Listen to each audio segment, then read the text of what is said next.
Good to see you far away.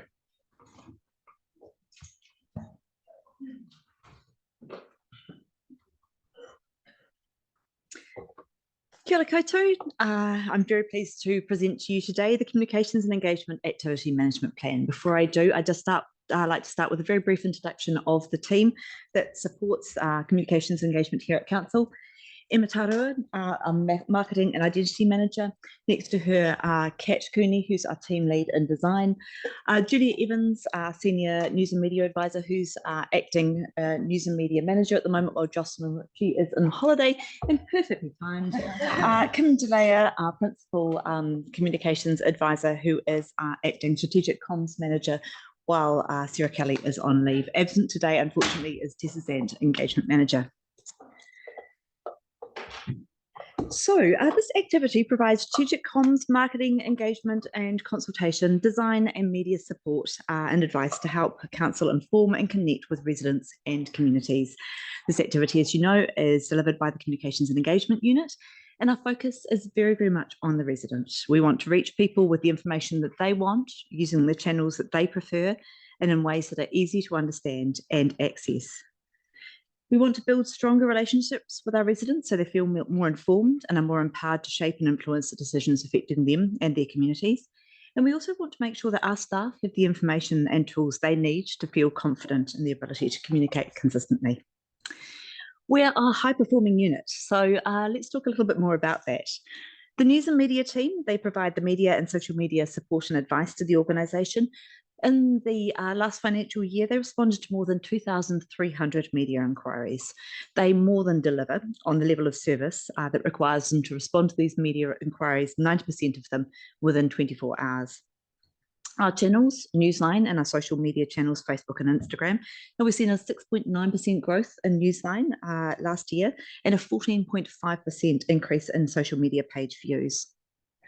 For our external communications, marketing and design, they provide communications and marketing support, advice, they develop strategies, and they produce that resident-focused copy, content, advertising, and promotional material.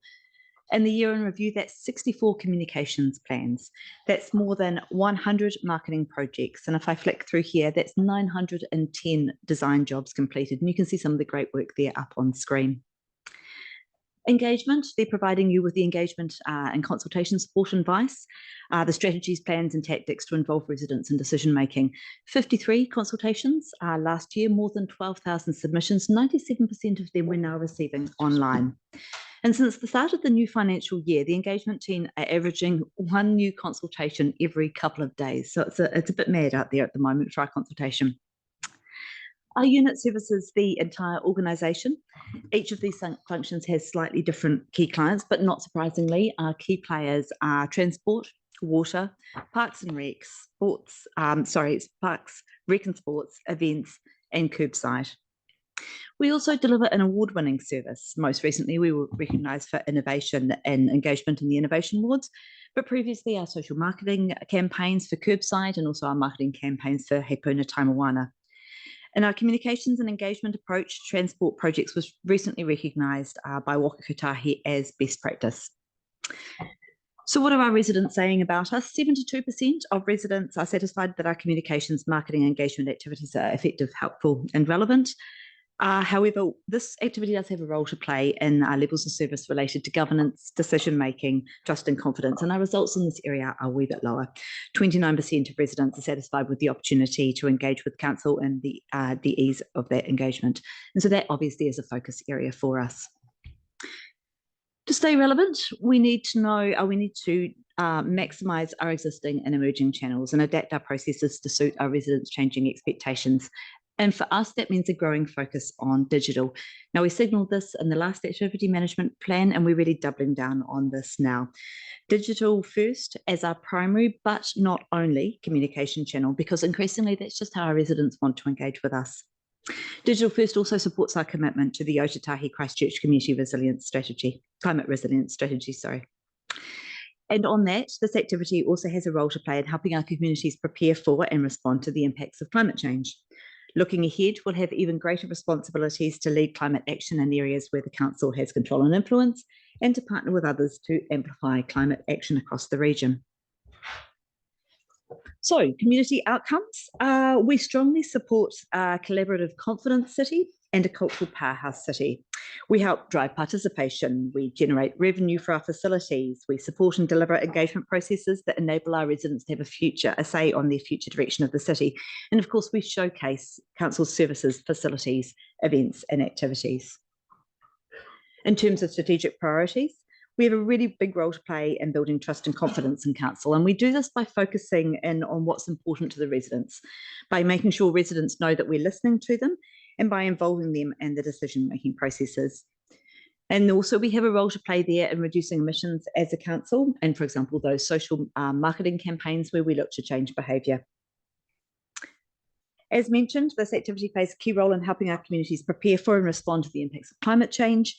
We support council initiatives to mitigate and adapt to climate change.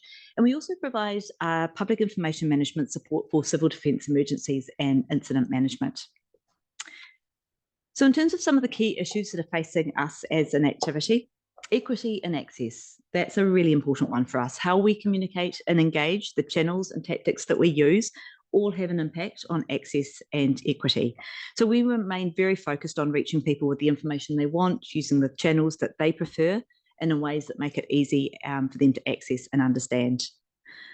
Tiriti to partnerships in an area where we need to focus more resourcing and capability. We need to do better at building a Te Ao Māori perspective into our communications and engagement. Identity and social cohesion are areas where communications engagement can have some influence. In a rapidly diversifying society that we see, good comms and engagement supports improved social cohesion. We can help build connections. We're also there to help counter some of the negativity, the misinformation, the distrust that occurs when there is low social cohesion. And finally, technology, total game changer for us. It's changing expectations around what information is available, how it's made available, and importantly, the speed at which it's made available. We need to be making the absolute most of technology and the opportunities it offers us to engage with our residents. So our levels of service, we have 5 customer, 5 management levels of service. We're proposing some minor tweaks to some just for consistency. We're proposing to remove a couple where there's duplication and poor weak targets. And finally, we have no capital related expenditure. Instead, I like to think we provide excellent value for money. We run a tight ship, we produce high quality work, we can produce a high volume of work, and we deliver a lot of bang for buck. And that's through.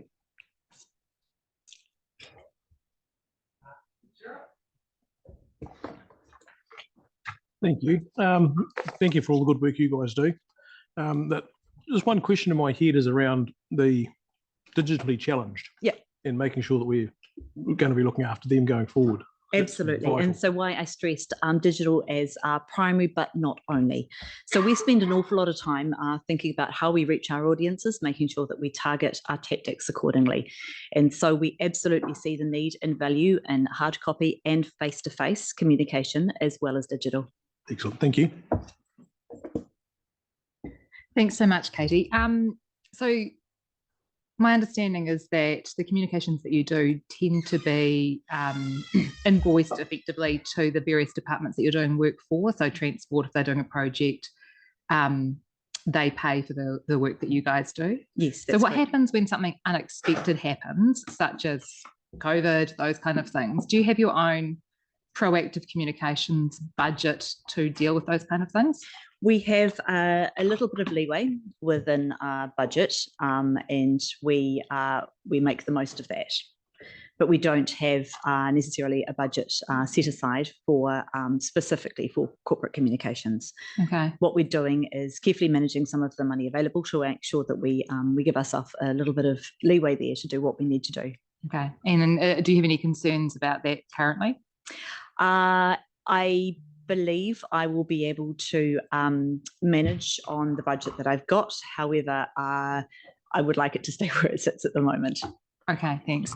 And the other one was just on working with other areas. So it became clear earlier this year, and so I guess last year as well, that civil defence, while they're doing work in the communities and have developed some plans with some communities, they had assumed that the comms team would be able to do the comms work on that, and they don't have any budget for comms. Are you working with civil defence at all in that space? So, yeah. Yes, look, we it's a live conversation between Brendan and myself at the moment about how we support the unit. They do require more communication support. That's another thing that we would have to factor into our work program. We provide that on-call emergency management, and we provide a bare sort of like minimum, but what we don't provide quite with quite so much intensity is that full support that they need to go into the communities. And as we know, never underestimate how resource heavy that can be when you're dealing with the community. Yeah, so I just know that like some communities have done plans but haven't been able to communicate them out to the wider community because there's no communications budget at all. No. So I think we need to work on, and that maybe with a civil defence budget or something, so that we can actually help the communities plan. Yanni? Thank you. I was just interested in what resource you've had available to promote local decision making and like the new community board structures, the new wards, for example. Like, I guess I'm just a bit concerned that we haven't done enough to make people aware that the boundaries have changed and that there's new community boards, new areas where boards are meeting. Have you had a budget to promote, I guess, community awareness of the representation review post it being implemented? And if so, how much is it? And if not, how could we actually get some work done in that space? So as Councillor Templeton mentioned, we use money from other people's budgets. We don't have a budget set aside for that. So we would need that budget to be provided to us in maybe John Purcell's area, something like that. However, and I don't want to get ahead of something that will be more widely released, but we do have some exciting stuff happening in the community board pages that we have on the website, and what we're able to do that with our new engagement software platform, and we're hopeful that you're going to be encouraged by that. So just so if we wanted you to do the proactive communication around what the community boards are, what the wards are, the boundaries, etc., do we give you a budget through this process, or are you saying we need to go through John Purcell? It's something, yes, you could give a budget through this process, absolutely, but I don't have a budget sitting there specifically for that purpose. So where we've got, like, old community board signs still up on, at old centres, it seems kind of weird that, like, no one from the communications department looks at that and goes, what is the comms we need now that we've changed our community boards, changed our wards? Yep. Okay. I can take a note of that. And then we used to fund residents' newsletters to be printed and then distributed. Do we still do that? That's something, as I'm aware, comes out of the community board funding. It's not something that sits with us at a corporate level. Right. Okay. And the final question is the start work notices that go out when we have things like road closures. I've had feedback that we only go a certain amount because of budget, but sometimes it seems kind of ludicrous, like for the small amount of money saved versus the benefit of letting people know with a start work notice through letterbox. Is that coming out of your budget, or again, is that transport? That would be a transport. Yeah, that would be saying they can't afford it. That would be a project-related cost as opposed to a communications cost. Okay. So we change the transport budgets. Do you give input into when they do stuff like that? Yes, we do, and we do provide support, and we are well supported by our colleagues in this organisation, and we provide advice on that. And we can certainly look sort of like on a case-by-case basis on how far and wide we go with the start work notice. Sometimes it's an effective way of reaching people. Sometimes actually it can be more effective to pop something up on a Facebook page, for example. Yeah. So maybe that's something we can take a closer look at in the coming months on how we're using that, because we really need to make sure, as I said, biggest bang for buck. Sometimes printing stuff and popping it through someone's letterbox just doesn't cut it. Yeah, I guess the community feedback I get is when something directly impacts on someone's thing like property access, having something through the letterbox is absolutely is really and in important. That instance, I would expect them to have something. It's the wider field ones where it's potentially impacting them. If they consider going down that street but they don't live on it, that would be a different conversation. Okay. Thank you. Thank you, Yanni. Aaron, please. Yeah, a couple of questions. So mainly around the apathy or lack of people that we hear from, not so much the ones we do hear from, because I'm sure most of us could lift 50 submitters we'll get on the LTP or the annual plan every year. So the two questions are, one is around, it'll be good to know as a number and it to become public, how much our submissions each year, you said there's 53, I think, for the year. Was that how many? 53 total, that was 53 consultations. Yeah. And we'll well exceed that for the coming year, but yes. Yeah, because it's an LTP year. So it'd be good to know the cost of the 53, and then you got 12,000+ submitters, what it actually costs per submission, because then we've got that argument we can go back out to the public and say, yes, we have to consult, but as a public, you're wasting all this money because we're hearing from the same people and there's a whole lot of others we're not hearing from. So, kind of a bit of reverse spin there. Okay. And then the other one is the same on the LTP is, can we market this coming LTP, because given the financial situation we're in, and tell us how you don't want us to spend your money rather than the other way around, because we get everyone coming and telling us what to spend money on, but we don't hear from. They'll come up to us in a bar or a supermarket or something and whinge and complain, but they don't come in here and do it, and we need them to. And so, say to the public, tell us how not to spend your money. And we might, and I'm saying that because we might get a whole lot more submitters we don't hear from, rather than more of the same. Sure. And we haven't got all afternoon, so I won't list them all. Leave that one with me. That might need a tiny bit of wordsmithing, but I certainly understand the intent. Yeah, I'm no poet. Okay, Andre. Thank you. Just wondering how the TikTok's going. Early days. Thank you, Councillor Moore. Early days. Can you get any, TikTok dances from Mayor Major? We haven't yet extended the invitation. We'd like just to grow a little bit of support first. So, yeah. Nice. We'd like some subscriber numbers. Yeah. So early days on that one. I'll let you know when the first TikTok goes up. Cool. I don't actually have TikTok, but interested to see how it goes. There's some councils putting out some pretty engaging stuff, which is pretty cool. Thank you. Excellent. Good question. Tyrone. Kia ora, Katie. I know you've been doing a lot of work with the likes of Disabled Persons Assembly and People First and that sort of stuff in terms of workshops and plans to provide easy read kind of things. Is that kind of, are you able to do that within the sort of existing budgets? I mean, there's more and more communities to engage with. Is that how does that look like in terms of expanding or increasing your resource to be able to reach those different communities and diverse communities? Is that a challenge? It's a challenge, but it's one that we are I think we're able to respond to with our current resourcing. So again, we're able to draw on project funding if we require specific resource. That face-to-face resource, though, of course, does sit within my team. It's the connections that we're making, the relationships that we're making, and also setting a bit of expectation around the types of engagements that where we go and make sure that we have heard from a diverse audience. So LTP, for example, will be one we will absolutely be doing an easy read and making sure that we have the resources there. So we have accessibility is not an issue. Yeah. Celeste. Kia ora, Katie. In terms of the community board information, can you just explain a bit more around what the strategy will be to make sure that we've got sufficient comms going around the more localized issues? I know, for instance, in our community board at the moment, we don't have any public facing information outside of consultations because we don't have a newsletter that's been put out yet. So I know that there's been some delays, but what's the strategy going forward to make sure that it's not just the sort of metropolitan focus, but we can localize issues as well?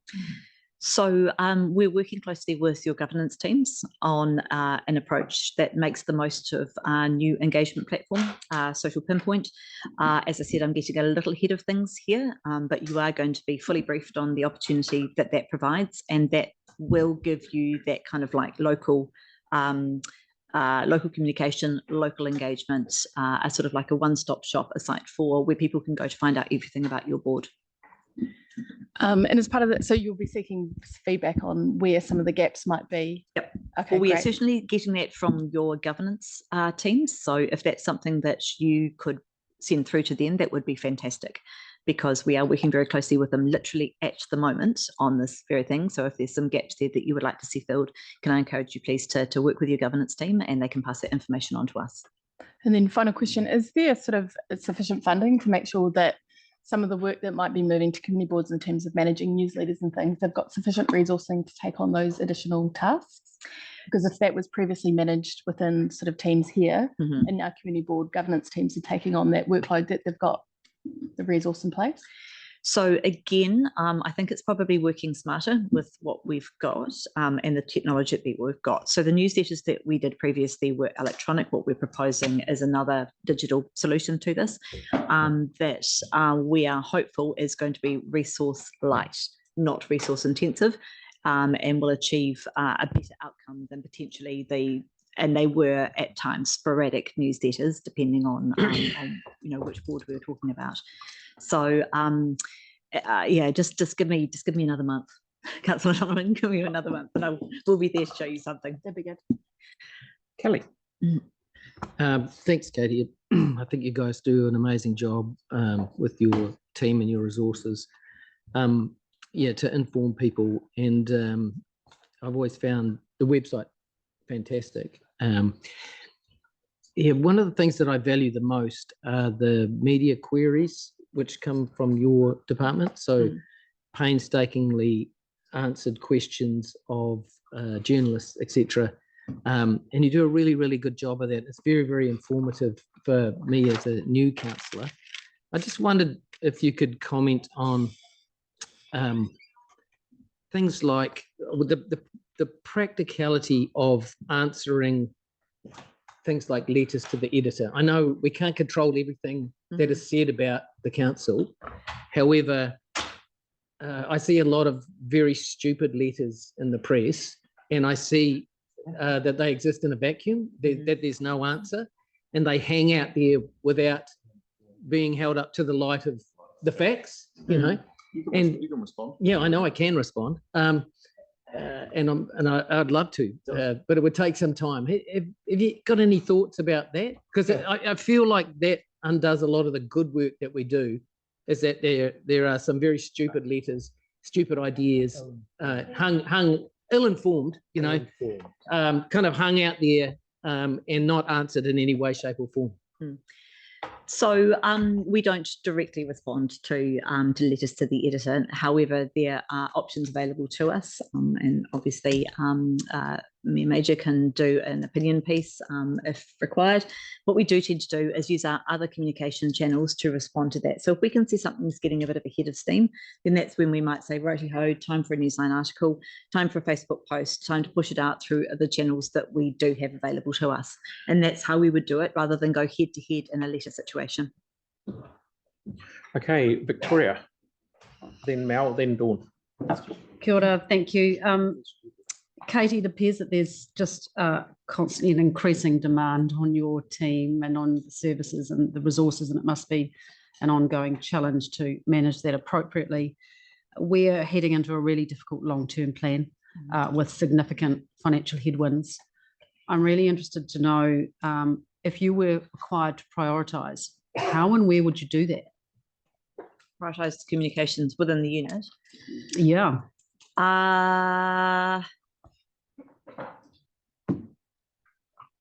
I'm happy for you to go away and think about that. But, you know, we're heading into a period where we may just not be able to do it all.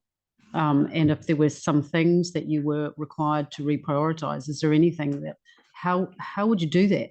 Well, Katie's thinking, how about if I help her? Yeah, thank you. Would that be all right, Katie? Thank you, Dawn. That would be fantastic. Yes, please. Yeah. Which also might deal with the question that I've got, which is more a case of expressing your opinion, please. And you've described it, the volume and nature of our engagement and consultation is exponentially growing. And we consult on practically everything, yet our communities often feel and say, We don't want any more consultation. We actually just want you to get stuff done. So that aspect of the question of getting the balance right, good quality engagement and consultation rather than for the nth degree to get the same answers. And what's your view around the aspect of how can we get that into a controllable method that genuinely delivers results for councillors and council? So we're definitely looking at the significance and engagement policy. That's one that's going to be coming up for review fairly shortly. Another area that we can possibly provide some advice back to you is on delegations, because obviously if there is a delegation there that says that there's a decision, then that triggers some level of consultation and engagement.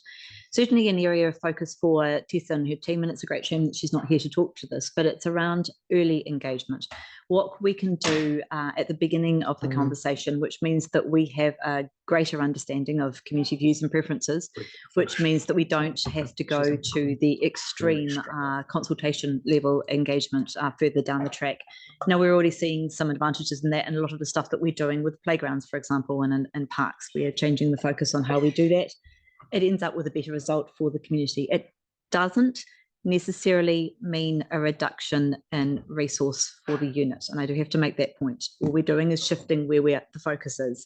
So it's not about doing less, it's just doing more in that early engagement phase and less then in the consultation phase. And these are all things that we're considering. We have high hopes for our new software platform. That is certainly changing the way things are going for us. And we also have some avenues we'd like to explore with you around expectation setting, around how we manage the expectations of communities and to a certain extent elected members around the extent of the engagement and consultation that is required, particularly for some of our smaller projects. Now, it goes without saying for our bigger projects, it's an all singing or dancing show, but there are some smaller things where we could possibly try a different approach, and that would require your support and the support, I guess, of your communities and your help in getting that. Thank you. Melanie? I just had a question around the levels of service and the one about engagement with where it mentions about the languages at 4.1.10.5. So that's the 14 languages. Yeah, yes, we nailed that. Like a couple of years ago, it just sits there, it's not doing anything, it's a duplication. So what we're actually proposing, it's around diversity and inclusion, that level of service. We're proposing remove that one and replace it with one that actually has something a little bit more tangible and meaningful that we can drill into who we're hearing from in some of our harder to reach communities. So something that sort of like is the website capable of being translated is just not a fantastic indication of our diversity, inclusion. Are we making sure access for all? And so what I proposed there in the levels of service hopes to address that. Yeah, but I guess what I wanted to check is that it will be still able to be translated. Oh yes, of course, yes, absolutely, and even more so. So Social Pinpoint also doubles down on that even more with even what we believe is even better software, but our standard website absolutely still has that. Okay. It's certainly no reduction. It's just achieved. Now we move on to something else. Okay, and finally, Lynn, did you? So I'd like to thank councillors for raising some of the real challenges in the communication space. With multiple channels, there's an ever-ending demand for better and more meaningful communications.